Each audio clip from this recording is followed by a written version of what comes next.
This is Startup Republic,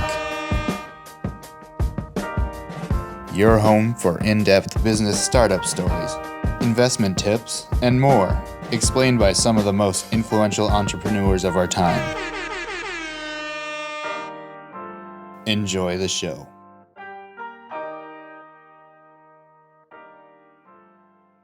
How's it going, listeners? Logan Soleil here, your host of Startup Republic. I'm joined here today, as always, with my co-host, Nate Denny. And not only that, we are joined here today with a special guest, Richard Medcalf, who is the founder of XQuadrant, an executive coach to some of the world's most impressive and successful CEOs and their teams. In this episode, Richard shares 4 key insights that help his clients make the transformational progress in areas and become champions of transformational change. Richard, thank you so much for joining us today. How are you doing? Yeah, hi, Logan. I'm well, thank you. It's a good day here. It's windy. I've just gone out for a walk, so I'm nice and energized and ready to get going with you.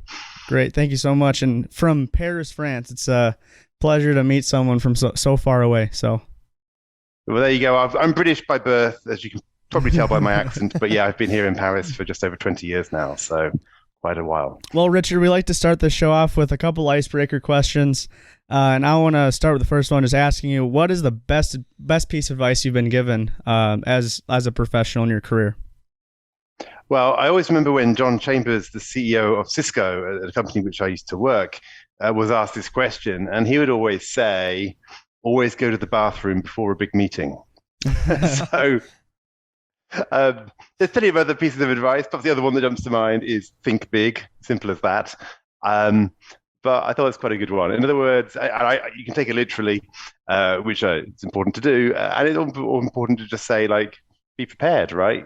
Be ready, and be ready to be totally present in whatever moment you are in and whatever leadership challenge you face. That's great. Oh, I like that. I mean, even if you haven't gotten to the bathroom before something, I mean, that can throw the whole game plan off. I mean, that's all you're thinking about. But yeah, for a second icebreaker question, what's the worst piece of advice you've been given in your professional career? I think the worst piece of advice is more of a general words of wisdom that people tell you, which is talking about being in a corporate job as the safe option, and doing something bold or risky, or starting your own business, or changing roles, or whatever, as a risky option. Yeah, my experience is that safe is risky and risky is safe. So, sometimes we look for stability, kind of short-term stability, but that doesn't always make it safe. And I think we're safest when we're growing, taking risks, exploring new areas, and adding more to our life experience. A wise man once told me, there's no learning in your comfort zone, and there's no comfort in your learning zone. So that's something that definitely resonates with you with what you just said. So I 100% understand that one. So going more into the businesses that you own, I want to talk more about XQuadrant, get some more background on that. Can you describe like the services you provide? Sure. Yeah, I'll keep it simple. I mean, basically, what we love doing is helping already successful, high-performing individuals and teams multiply their impact, right? So we all have a success formula that gets us to a certain level, right? And we're successful at that level, and it's pretty impressive. People look at it from the outside and go, "Wow, that's great." And yet inside, I could have way more impact. I could do I'm just getting started. Perhaps there's even luck that got me to where I am now, or, being in the right place at the right time. But I know there's way more. And for me, what I love doing and helping people do is to overcome that barrier, right? To find out how they're going to level up and multiply their impact. And so we do that really in 3 main ways. We work one-to-one in a kind of coaching / consulting / trusted advisor mode with key leaders. I mean, my personal clients, we can kind of go into, but there are a whole bunch of CEOs and other C-suite leaders or founders. Secondly, we work with teams. So a lot of leadership teams are bunches of high performers. They're not high-performing and cohesive strategic leadership teams. We often help companies make that shift. And then the third one is we run some group programs, and we have a CEO mastermind Have a couple of other programs. One's called Impact Accelerator, where we just again work with people to create communities where that kind of personal transformation can happen. Okay. And when you're working with these companies, is it just is it like a CEO or an individual C-suite member, an individual team reaching out to you, or do you have a whole company that brings you in to work with everybody usually? So one of my principles is transformation before multiplication. So what that means is I'd rather start work with one leader, right? They start to get a result, and then they start to go, wow, how do I do this with my team, right? Or how do I scale this out across the organization? So I will work with companies, helping them think about, okay, we want to create a certain leadership culture transformation in our business. But the point is at that moment in the business, people often want to jump into, let's just roll out a program and train everybody up. It's like, well, no, you got to stop, because if your senior leaders are not really walking the walk, if they're not really demonstrating those behaviors themselves, people are going to smell it a mile off. Right. And it's not going to work. So yeah, it definitely happens. One of my clients, I started working actually with the CEO, then asked me to work with some of his team, and now some of those middle level managers, their teams are working with me in some group programs. And so yeah, it definitely does. It can happen on a company level. But I suppose what I'm more concerned about is let's make sure we actually get a real impact with one leader and then with a team, and then help them scale and multiply that across the company. So start small, get big. But then what motivated you to start a company that helps C-suite leaders? I know you had mentioned you might want to touch on what you did in the past and what made you move towards that. Sure. Well, in a nutshell, my background was, I grew up in the UK, went to Oxford University, went into strategy consulting, went into Cisco. And the last role was is a team set up by the CEO of Cisco Systems to catalyze strategic partnerships and new business initiatives between Cisco and its customers, which was all great fun and it was pretty impactful and exciting work. But at some point, I started to think, what's the real impact I want to make in my life? Right? What's the story I want to tell my grandchildren or my great-grandchildren in the future? And I decided that saying that I'd helped to increase AT&T's EBITDA margin by 0.5% or something, was not the story I wanted to tell. There's nothing wrong with it. I love helping my clients, smash their financial goals. But the thing I realized that was perhaps my unique gift was helping people think differently, pushing people's thinking, helping them really be strategic and find the big levers. And the deeper motivation, I have stories in my family. My sister's mentally handicapped. My mother died pretty young. And so I'm very aware that if we have the skills, resources, talent, opportunity to make an impact in this world, that we owe it to ourselves, I think, and to the world to make that impact. And so I see a lot of leaders who are hugely competent, but they're not playing at the level they could be playing at. And perhaps they're still chasing some of the external success metrics, rather than necessarily really looking to create impact across their work. Yeah, and their business. That makes total sense. And I know you mentioned a couple people you work with, but can you discuss some more people that you've worked with in the past or people you're striving to work with in the future? Sure, yeah. So a lot of my clients are in tech and digital and technology-driven companies. They don't have to be, but often those kind of leaders are going through lots of change. There's lots of opportunities. Things are changing fast. Technology is evolving. And my own background is in tech and telecoms and media and so forth. So I clearly got some experience in that area. The kind of companies I work with, so some of my CEO clients, one of them runs a $2 billion company with 7,000 employees. Another one has just become Entrepreneur of the Year, nominated by Ernst & Young for that, and he's raised $100 billion of financing. Another one running a software as a service business has just raised $200 million of financing. They've got probably about 700 people in the business at this point. All the way down to one of my clients. Runs a business of 50 people. But it's a really interesting business. He's a very high achiever, and he's looking to take his company to IPO. Thank you. That's cool. Yeah, that's a broad range of people. Could you Sorry. Yeah, I mean that. I was just having a slight coughing fit there for a second. So apologies. No worries. For that. Keep going. Yeah, and then on the corporate side, or on the team side, they'll range from they've got consulting companies, there's technology service providers, there's a whole range. But I think what really interests me is the psychographic, right? Which is that in a sense that I could really achieve 10x more if I was able to focus and get out of the busyness trap. Sure. Could you summarize the impact multiplier approach for us?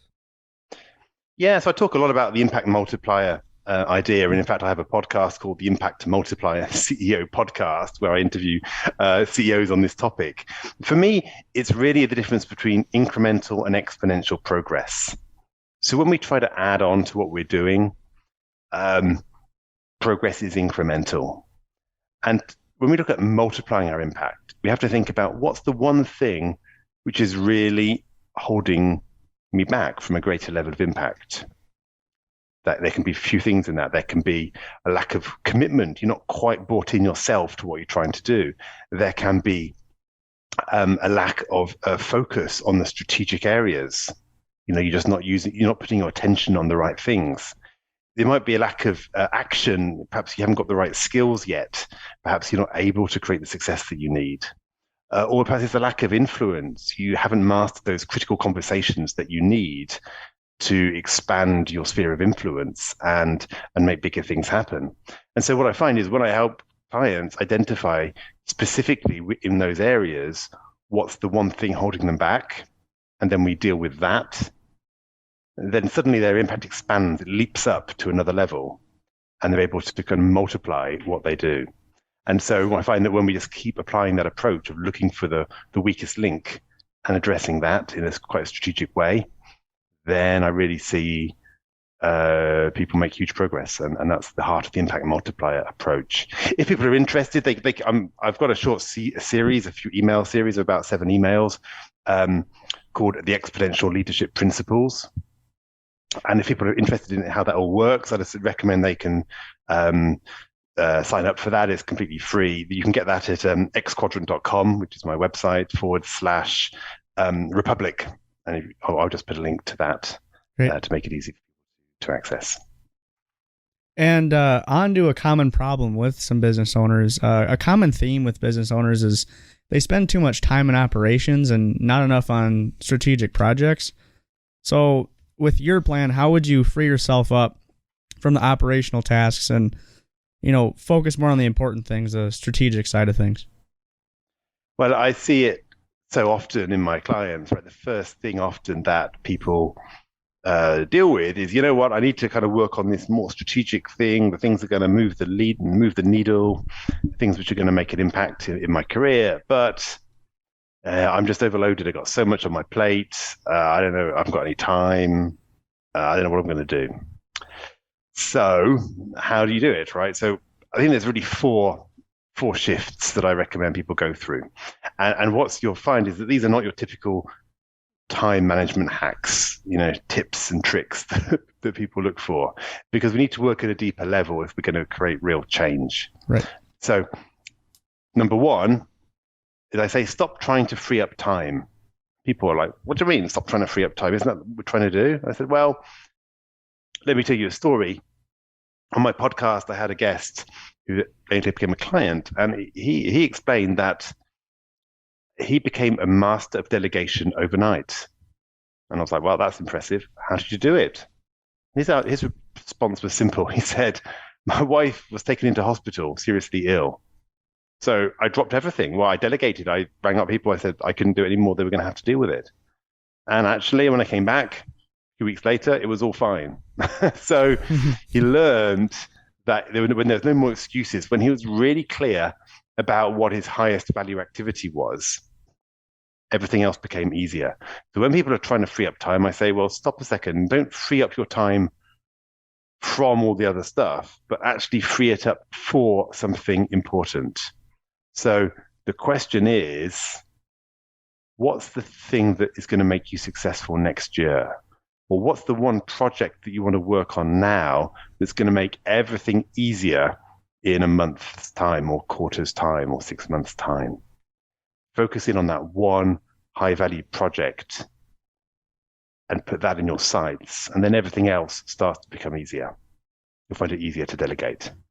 So that's shift number one. Goal setting, just setting that as a goal and then seeing what that does for making you free up time without really thinking about it. Yeah, but I think it's really coming up with one, like getting really clear about what those high value activities are. They might not always be goals, right? So as an example, one of my clients realized that, he had 3 key focus areas. He said, if I spend time on this, I will transform my company. One was like investor relationships, one was vision, and I can't remember the third one at this point. But those 3 areas, he realized that the more I put my focus on those, the more impactful I'm going to be. And again, that helped him shift. So they weren't always goals. They can be goals, and goals are nice ways of doing it, but they don't always have to be. And to figure out what you truly care about, what what you truly want to accomplish, and do you recommend strength finders for that type of thing to figure out what you're truly good at, or is it just something you maybe talk to them about and try to figure out, or you just say that your clients know what they're best at before you talk to them? Well, I think often people do kind of know what that sweet spot is of where their excitement and passion and fascination and strength lies. I think those kind of tools you mentioned are useful. I've used Strength Finder myself. I don't at this point use it with my clients, that particular tool. I do have some other ones I will use on occasion. But I think actually, rather than just typing things into a questionnaire and getting the answer, I'm more concerned to get them to really to think about themselves, right? What actually excites them? What are the tasks that they believe right now in the context of what they're trying to do in the world? Do they need to put their attention on, right? It might not be their natural strengths always, right? Generally, it's something in that strength zone, but, depending on where you are in the business, right? If you're an early stage founder, probably, working with, investor relationships, right? For example, or raising finance is going to be a key activity, right? It might not be the same activity throughout your entire career, but right now, that's a key high value task. Definitely. So we get a bit strategic about thinking about that. And then I think that the next related one, perhaps which we could move on to, is around the second shift, is examining your beliefs first. So people often come saying, I need a productivity hack. I need a way to make just to free up some time. I need to be more efficient, do something in my email, perhaps have a filter. And I said, no, what you actually need is a mindset shift, because what is actually governing the world that we're in is our ideas about what is desirable, necessary, and possible. So I'll give you a story. One of my clients had been promoted to the C-suite of a large business. And I was asked by the CEO just to help him on board onto the executive team, help him to really think about how am I going to make an impact as I step up as a C-suite leader? How am I going to play a bigger game? And so we were working together, and we identified a couple of major transformational initiatives that he was going to roll out globally, and he was going to champion, basically. And this had never been done at this scale before in the company before, but it was going to be a big deal. And a few weeks later, it was going well, but a few weeks later, he came to me and said, Richard, we need to talk. I need a tip because I'm too much in my email. I'm just getting stuck in my inbox. And so I said, okay, well, what do you need from me? Well, I need some kind of tip. And I always think whenever anyone asks me for a tip, it's like, well, my fees are way too expensive for me just to give you a tip that you can go and Google, right? So you're asking me the wrong question. And so we scratched the surface. I said, okay, well, tell me what's going on. And he said, well, Richard, I want to be a good team player. I want to be trustworthy and reliable. So, when the emails come in, I try to answer them pretty quickly, get them out, so I'm not that guy holding things back, right? I'm not the one everyone's waiting on. Right. But I just find that it's just really draining. I just don't have enough time to really focus on these big initiatives at the moment. So I stopped and said, so you're telling me that, well, basically whatever I tell you at this point is going to have no impact? Like, what do you mean? I said, well, you just told me that the reason that you're stuck in your email is because you're a trustworthy and reliable team player. So whatever I tell you is going to make you untrustworthy and unreliable, right? If you're not doing your emails. So I can't really help you, right? Because you're not going to go against your values. I wouldn't want you to go against your values. Right. They said, well, Richard, what are we going to do? I said, well, just tell me for a second, your CEO, what would he, if he was in the room, what would he want you to do? Oh, well, yeah, he really thinks it's important for me to do these transformational initiatives. He's really behind them. Great. Well, what about the investors? Oh, well, I don't speak much to them, but yeah, I mean, this is going to move the needle. It's going to really increase the valuation of the business.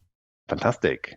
How about the customers? Well, it's more of an internal thing, but I guess if they knew, they'd probably want me to be focused on this as well, because it's going to really free up the productivity of our employees. Oh, that's a good point. What about the employees themselves? How do they feel about this? Oh, yeah, well, they're desperate for these initiatives to be rolled out. It's going to really, they're fed up with the legacy systems. They want a more modern approach. It's like, okay, so you're telling me that all these different stakeholders, if they were with us right now, they'd be really pleading with you to focus on those transformational projects. Yeah, that's right. And so I said, well, at that point, you're actually being untrustworthy and unreliable, and not a team player when you're doing your emails, because you're distracting yourself from the thing that matters most, right? From the thing where you're getting paid the big bucks, from the transformational project that's going to make the difference. And so at that point, he got the aha. He realized that he had to rethink what his contribution was, right? And now being a team player was actually optimizing for the entire business. And that's why you have to examine your beliefs first. I like that, going further for like the why, not just a tip or because I mean, we can all go on the internet and see like a quick quote that'll tell us what we should and shouldn't do, or there's so many self-help books that'll give you little tips to, improve your day or your year. And if there's no real why or deep down belief within you that you believe, it's just not going to happen, or it's not going to be effective. Yeah, so you I might like do that it a lot. You might do it for a couple of days and then exactly go right out the door. Yeah. Yeah, absolutely. And we're always looking for a payoff, right? That's what I have to say. Like in that case, his payoff was this sense of being a team player, right, and being helpful, right? That was the payoff he was getting from doing his emails, right? And so it's interesting to think about, what are you actually getting out of the behaviors that you are complaining about? So perhaps you just like that sense of being busy. It gives you a buzz. You feel that you're productive when you're doing that and you're feeling useful, right? Well, perhaps you need to be less busy so that you have time to think. But that's painful, right? Doesn't feel as productive at times. It's like, I've got this time. I'm not quite sure what to do with it. It feels uncomfortable. But at least if I did my emails, it would be simple and I'd get a buzz. So it's trying to understand what's the payoff that I'm getting, so that I can kind of start to hack that and find ways around it and not be driven by it. Right. Shall I move on to the next shift? Yeah, let's do that. That'd be great. Yeah. Yeah. So the next shift is, I call it acceleration and not speed. So I'm really concerned to help people make small changes that compound and result in big changes. But often we want to jump to the big changes straight away, and they tend not to be sustainable. We tend just to fall back. So acceleration and not speed. And as a way of putting that is, Bill, have you got a system for getting better at getting better? Have you got a system where you are progressively focusing on higher and higher value activities and using your time more wisely? I like to say that there's, you've got two options. You can accelerate or you can change gear. right? To choose a motor analogy. But you can't change gear when you've got your foot on the accelerator, right? You can't. So, and most people, they go around life with their foot jammed on the accelerator. They kind of complain about it in a kind of a humble bragging way, right? Saying, oh, I'm so busy right now. It's crazy busy. Wouldn't believe how busy it is. It's just crazy, but it'll get better next quarter or whatever. They always believe. But actually, you need to take our foot off the accelerator to change gears. And that involves a bit of investment. I had a colleague of mine who said to me, Richard, well, actually, let me step back. It was a few years ago. He got a brand new iPhone at the time when a brand new iPhone really was a huge deal. Right. So it's a while ago now, but and he generally had all the best technology, and I was always pretty impressed, at the amount of money he spent on technology. And I said, why do you do this? It's like not that important, is it? And he said, look, Richard, I do home improvement once a year. I buy a $2 hammer from the local hardware store, and when it falls apart after 3 taps, it doesn't matter because I've done my job and I'll buy another one next year. But if I was a carpenter, I would buy the $100 hammer. I would buy the titanium reinforced shock absorber, whatever it is. Yeah. Model, right? With all the whiz bangs, probably connected to the internet these days, right? So, I'd buy the really expensive hammer because it's the tool of my trade. And therefore, I'm a knowledge worker. So I invest in the best IT, the biggest screens, multiple monitors, the best phone, etc. Right? Because, and I spend time optimizing all my keyboard shortcuts or blah, blah, blah, because it's the tool of my trade, right? And that's what makes me productive. I thought it was a great point about investing in things which make everything else easier. And so we talked about speed versus acceleration. Most people, they hit the accelerator, they just work harder, they hit what I call the ceiling of complexity, and they're using their time. They can't go any further. They're stuck. The way to break through the ceiling of complexity is through investing time and not using time.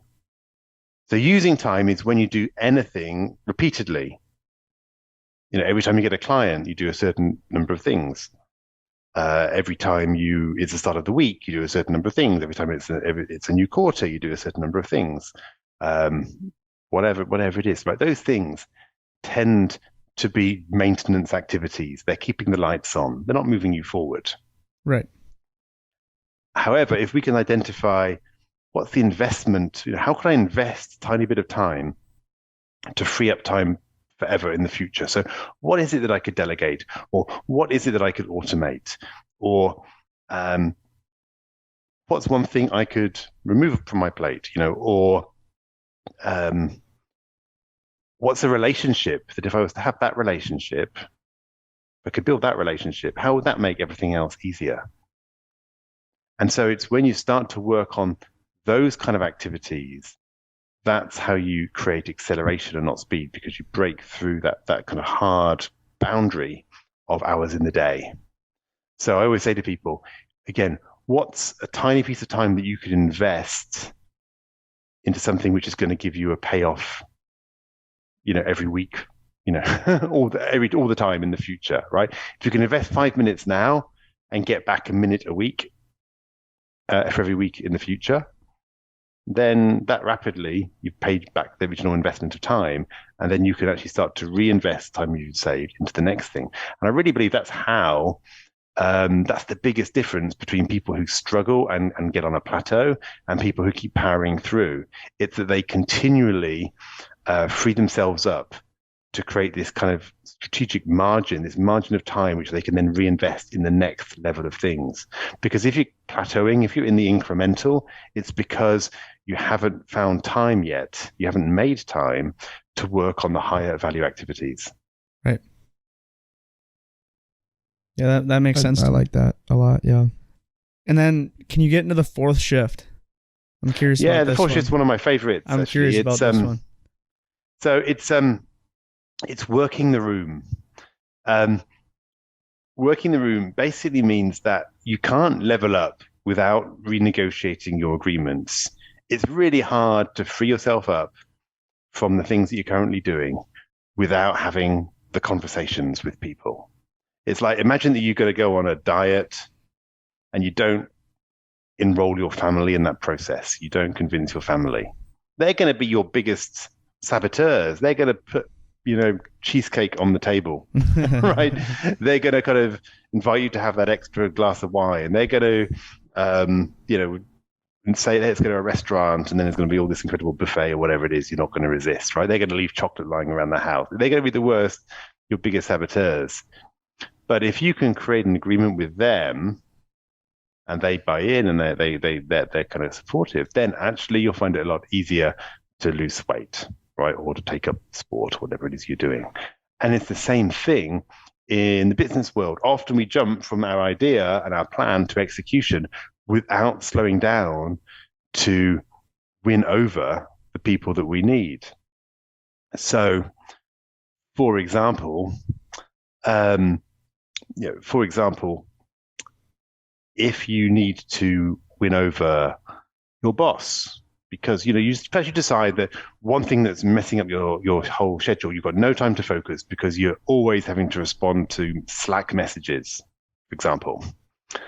Well, and perhaps your boss is sending you Slack messages every 10 minutes, right? With stream of consciousness thinking, right? Well, perhaps we need to renegotiate that expectation and say, boss, before I was really responding to you kind of pretty much whenever you sent me a message. And the result of that is I'm not advancing on the major projects that we've talked about for the year because I never have time to really sit and focus.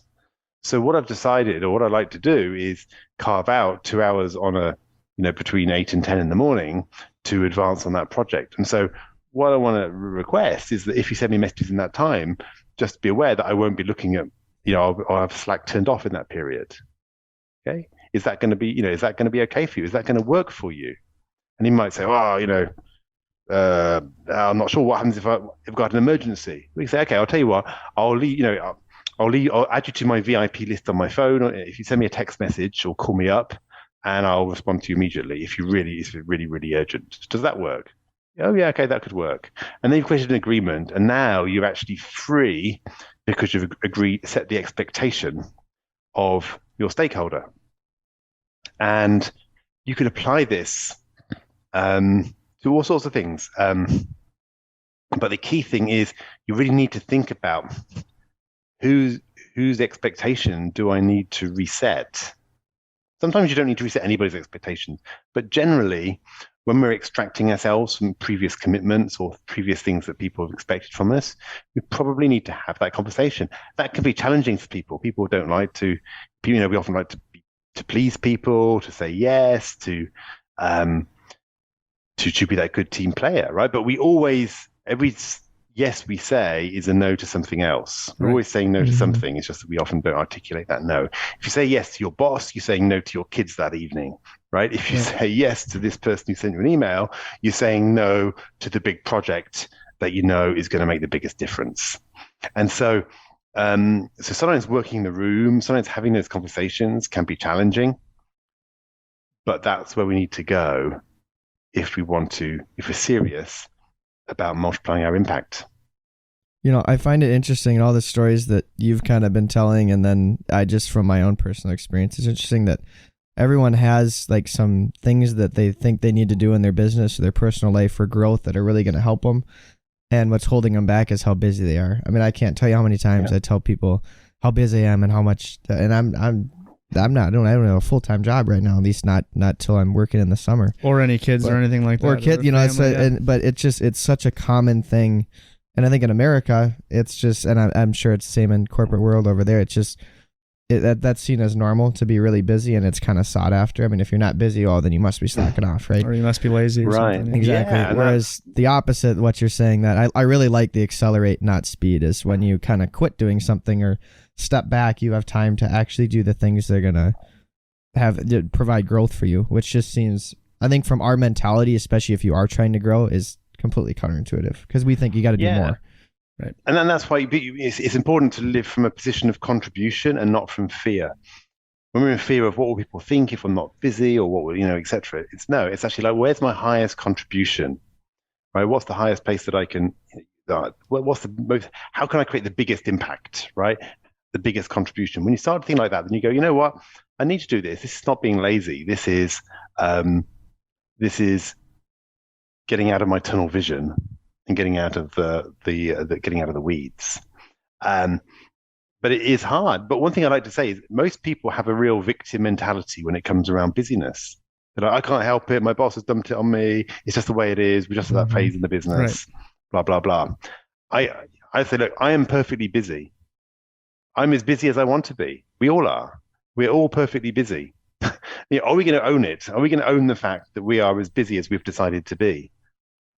And as soon as we say, no, you don't understand, Richard, it's not that. It's just really, my customers and just, blah, blah, blah. It's like, well, no, you're making some choices, right? You're deciding you need to please your boss, you're deciding you need to please whatever. But it's, if you believe that your level of busyness is not actually maximizing your contribution, then my challenge is step up. It's time to be a leader. It's time to take responsibility.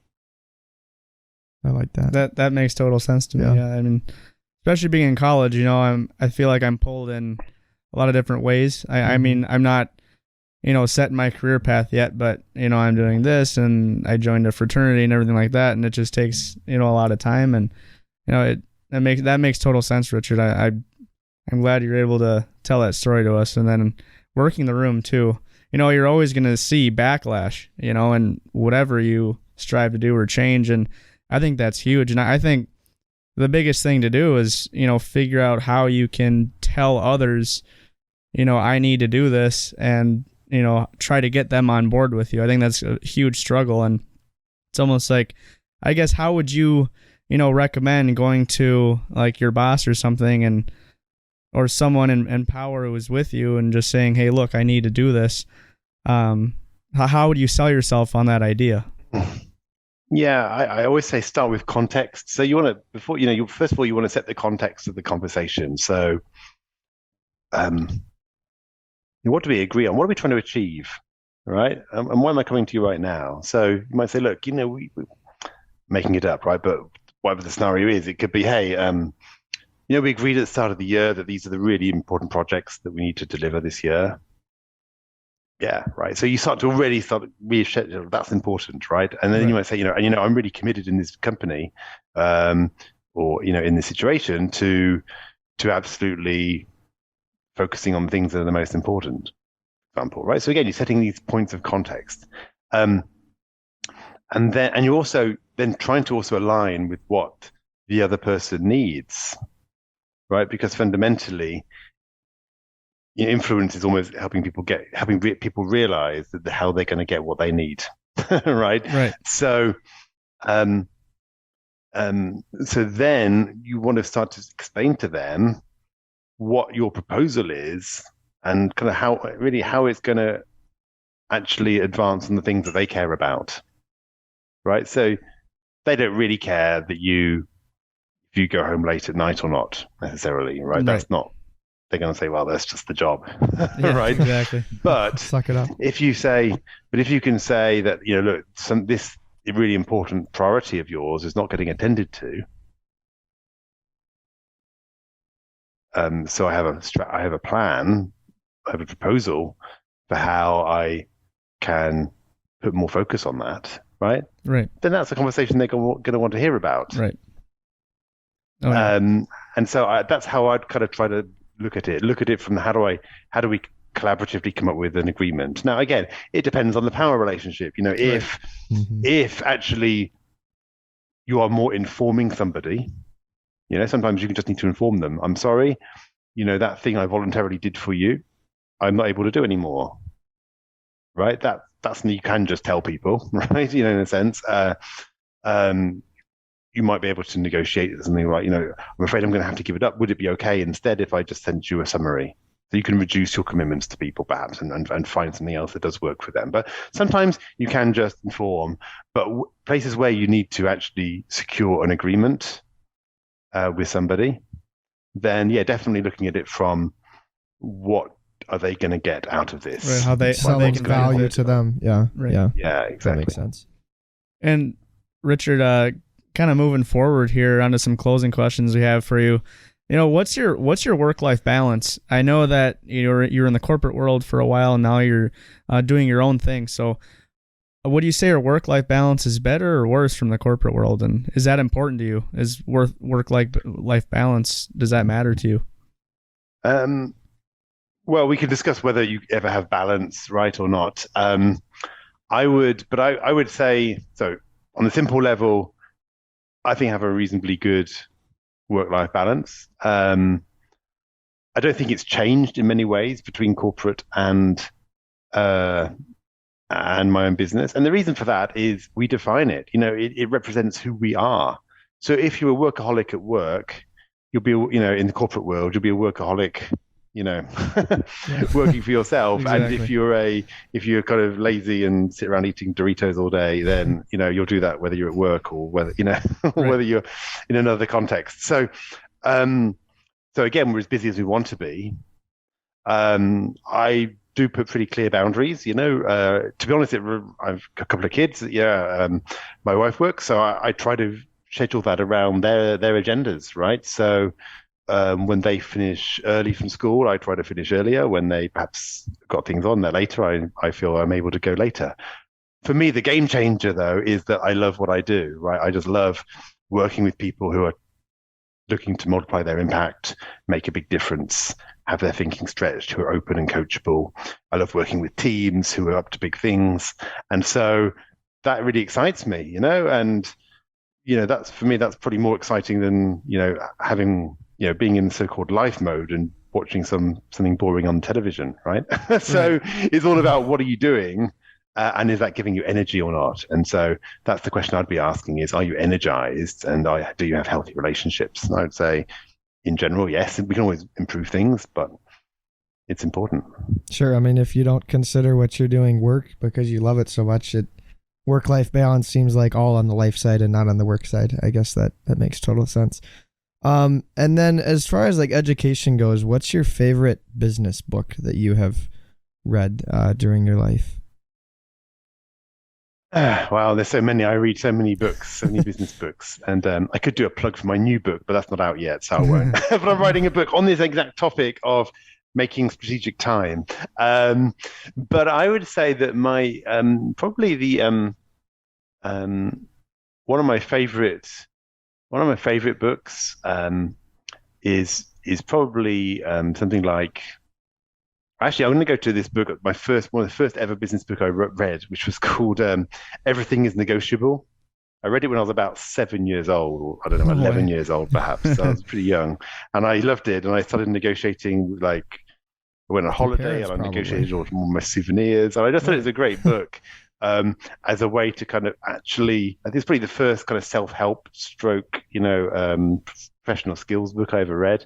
And yeah, there's many other books I read afterwards that I could refer to and talk to, but that one just has a little place in my heart because it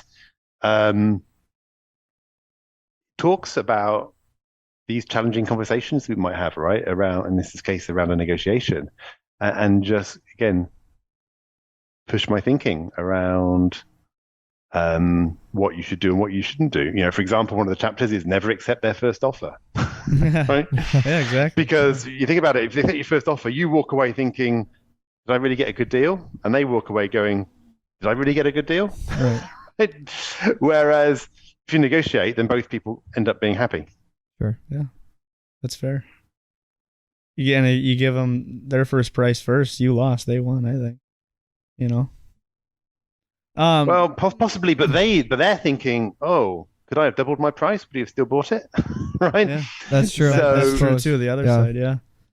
So yeah, I mean, if you're going to go and buy a house, and somebody offers you a house for whatever 100,000, and you just say, yeah, I'll buy it. Then say you think you go back to see your partner, and they say, oh, did you negotiate? And you went, oh no. And then you suddenly feel bad. Perhaps I could have got it for 80. Yeah. And then they're sitting there thinking, perhaps I should have asked it for 120. Perhaps I'd have bought it for that. Yeah, I didn't think about it from their side, but that makes sense because, I mean, they're giving you the 100, expecting you to come back with 85 or 90 or something, and then if you just take it, yeah, they're wondering, wow, I could have got a lot more.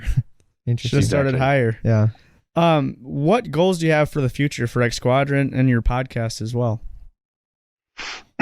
Yeah, for the podcast, I want to just keep growing it, adding more interesting CEOs. I just talked to a CEO today for that podcast who grew his business from $2 million of revenue and 12 people to 500 million, which is that is impact multiplier, right? That's 250x. So I'm loving those conversations on the podcast. I think for the business, on one level, I want to kind of continue to work with extraordinary CEOs and their teams, and on the other hand, I'm definitely looking for ways to pass on some of these insights and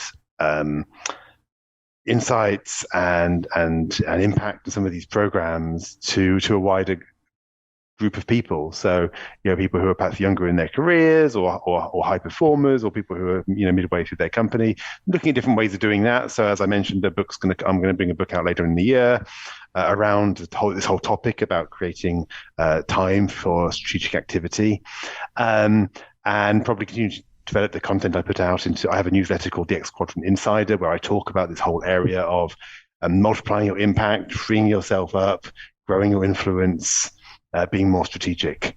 So probably doing those two things, really, like up-leveling the clients on one hand, but also widening the net to be of more service on the other. Cool. Well, just to kind of finish up our last closing question here, what advice would you give for struggling entrepreneurs or people considering entrepreneurship?